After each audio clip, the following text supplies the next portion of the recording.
नमस्कार। जय हिंद। पूर्णचंद्र कांडपाल आज आपसे हिंदी में बात करता हूँ। और हिंदी में जब मैं बात करता हूँ, आप जानते हैं मैं एक छोटा सा लेखक तो हूँ, लेकिन इससे पहले मैं एक हेल्थ एजुकेटर हूँ, सेवानिवृत्त हेल्थ एजुकेटर हूँ। हेल्थ के बारे में हमेशा बातें करते रहता हूँ।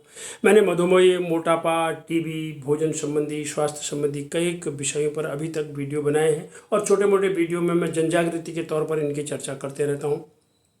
और अब आज का जो मैं एक विषय है मेरे सामने, वो क्या है? स्वास्थ्य शिक्षा में मासिक धर्म। इस विषय की चर्चा नहीं होती है। जहाँ महिला स्वास्थ्य अच्छा होगा, वहीं हमारी अगली पीढ़ी सही होगी। अगर हम महिलाओं के स्वास्थ्य पर चर्चा नहीं करेंगे, उस पर बात नहीं होंगे, और अपनी बच्चियों को हम शिक्षित नहीं करेंगे, तो ये विषय पर चर्चा कम होती है। तो मुझसे कई बार लोग कहते हैं कि भाई hygiene and sanitation point of view से, स्वास्थ्य समस्याओं के व्यू से, इस पर भी हमें चर्चा करते रहनी चाहिए। तो इस विषय पर अज्ञानता के कारण जो है बच्चों में, युवतियों में कई रोग हो जाते हैं। उनको मालूम नहीं होती, उनको भ्रांतियाँ होती हैं, उनको पता नहीं होता है।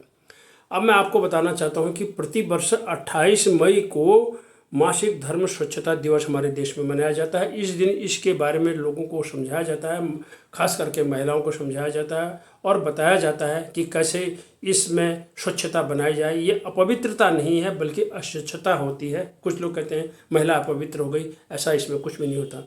Central health education bureau Lucknow और नई दिल्ली में maternity and child health class में जब महिला स्वास्थ्य की बात होती है, तो हमारी भ्रांतियां हमारे प्रोफेसर दूर करते थे। तो हम उनसे पूछते थे, क्योंकि मैटरनिटी एंड चाइल्ड हेल्थ में ये महिला स्वास्थ्य भी आता है और बच्चों का स्वास्थ्य भी आता है।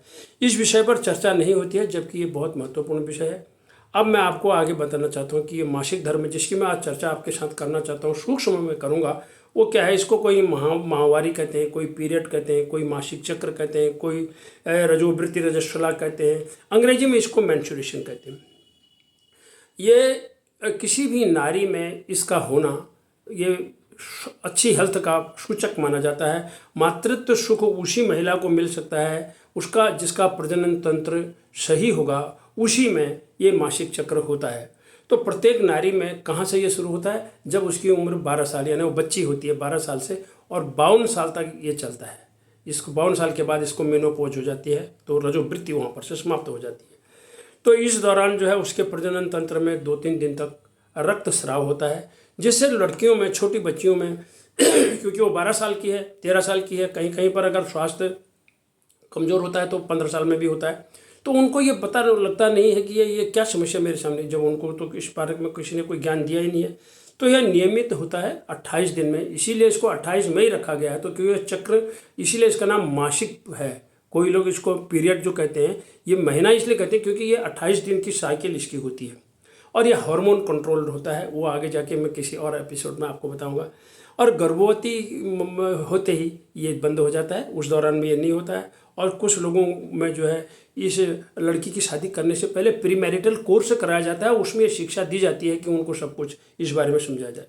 और छात्राओं को और बच्चों को अब इस बात को कौन बताएगा, ये मैं आपको बताना चाहता हूँ। कौन बताएगा? माँ बताएगी। माँ सबसे बड़ी शिक्षक होती है। फिर अगर दीदी है तो, भाभी है तो वो बता सकती है, स्कूल की शिक्षिका बता सकती है, चाची बता सकती है, लड़की की कोई बड़ी सहेली है तो वो बता सकती है। क्योंकि ये महिला संबंधी समस्या तो नहीं कहूँगा, महिला संबंधी बात होती है। और हमारे आजकल तंत्र में आशा वर्कर और आंगनवाड़ी वर्कर भी इसमें बच्चियों को कभी कभी ये ज्ञान दे देती हैं। और यदि जानकारी नहीं होगी तो क्या होगा?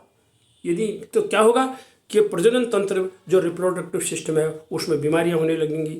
स्वच्छता की कमी रहने से कई प्रकार के हाइजीन की प्रॉब्लम आएंगी, और उसके मन में एक डर बैठी रहेगी, कब मेरे पर ये मुसीबत खड़ी होने, क्योंकि वो उसको मुसीबत समझते हैं। कई बार इसका ऐड भी आता है, मुश्किल के दिनों में ये खाओ। मुश्किल के दिन नहीं है ये, और उसका उपहास नहीं होगा। यदि उसको ऐसा हो गया, किसी ने देख लिया, उसको पता नहीं है, तो उसका उपहास होगा। उसके मन में ये भी डर रहती है। Centre for science and environment वाले सैनिटरी नैपकिन भी बांटते हैं, बताते हैं, वो एजुकेट भी करते हैं, और इसका कैसे डिस्पोजल करना है वो भी वो बताते हैं। कुछ सरकारें नैपकिन भी बांट रही हैं, पैड भी बांट रही हैं। पैडमैन नाम की एक सिनेमा आया था, उस पर भी इसकी चर्चा होगी थी। असम में कामाख्या देवी में 4 दिन एक मंदिर बंद रहता है, और ये अखबार में आता है, और हर साल बंद होता है। और लोग क्या कहते हैं कि भाई जो है देवी माता को इस दौरान में जो है ये पीरियड्स आए हुए हैं, उनका मासिक चक्र आया हुआ है। लोग पूछते हैं यार ऐसा कैसे हो सकता है, तो लोग यही बताते हैं भैया श्रद्धा पर कोई सवाल तो उठा नहीं सकते हैं। अब वहाँ हो रहा है तो परंपरा, इस देश में परंपराएं चल रही हैं तो अखबार में ये बात आती है, तो मैंने भी इस पर कई बार लेख लिखे हैं।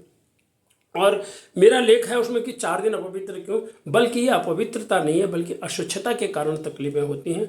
और अब अंत में मैं इतना ही कहना चाहूँगा, यदि हम अपनी बच्चियों को जागृत करेंगे तो वो इस बीमारी से बचेंगी, उससे होने वाली बीमारियों से बचेंगी, आगे चल करके वो स्वस्थ माँ बनेंगी, स्वस्थ बच्चों की जन्म देंगी और इस देश का शिशु मृत्यु दर, इन्फेंट मोर्टेलिटी रेट और मातृ मृत्यु दर, मैटरनल मोर्टेलिटी रेट घटेगा।